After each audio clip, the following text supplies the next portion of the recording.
ప్రతి ఒక్కరు లైఫ్‌లో హ్యాపీగా ఉండాలని చాలామంది కోరుకుంటారు. అసల మనం హ్యాపీగా ఉండాలంటే ఎలాంటి విషయాల్ని మన మైండ్‌కి తీసుకోవాలి? ఎలాంటి విషయాలను వదిలేయాలి సార్?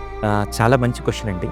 ఇప్పుడు 200% మీకే విషయాలు నచ్చవంటే, నాకు బెండకాయ కూర తినడం ఇష్టం లేదు, లేకుంటే నాకు ఈ పని ఇష్టం లేదంటే, యాజ్ మచ్ యాజ్ పాసిబుల్ దానికి దూరంగా ఉండడం ఉత్తమమైన పని. ఇప్పుడు మీకు అర్థమయ్యే విషయాలు చెప్తాను. ఇప్పుడు ఫర్ ఎగ్జాంపుల్ నా చుట్టూ ఎవరన్నా నెగెటివ్ మాట్లాడుతుంటే నాకు నచ్చదు. మనం ఏం చేస్తాం, అక్కడే కూర్చొని వీడు ఇలా చేశాడు అనుకున్నా, వాడి వల్ల ఇలా జరిగిందని చెప్పి లేనిపోని చెత్తనంతా మనం డంప్ యార్డ్ లాగా క్రియేట్ చేసుకుంటే మాత్రం you will never find your happiness. Happiness ఎప్పుడు వస్తుందంటే, నేను నాతో ఉంటూ హ్యాపీగా ఉంటూ నాకెంత కావాలో నేను అంతే తీసుకొని, అది తినే తిండిలో అవ్వచ్చు, తీసుకునే ఇన్ఫర్మేషన్లో అవ్వచ్చు, ఏదైనా సరే ఆ మూమెంట్లో ఉంటే దాన్ని హ్యాపీనెస్ అంటారు.